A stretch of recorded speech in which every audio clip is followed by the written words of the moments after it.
جو چیزیں آسمانوں میں ہیں اور جو چیزیں زمین میں ہیں سب اللہ کی تسبیح کرتی ہیں، اور وہ غالب ہے، حکمت والا ہے۔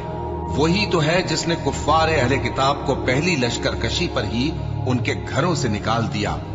مسلمانوں، تمہارے خیال میں بھی نہ تھا کہ وہ نکل جائیں گے، اور وہ لوگ یہ سمجھے ہوئے تھے کہ ان کے قلعے ان کو اللہ کے عذاب سے بچا لیں گے، مگر اللہ نے ان کو وہاں سے آ لیا جہاں سے ان کو گمان بھی نہ تھا، اور اس نے ان کے دلوں میں دہشت ڈال دی کہ اپنے گھروں کو خود اپنے ہاتھوں اور مومنوں کے ہاتھوں سے اجاڑنے لگے۔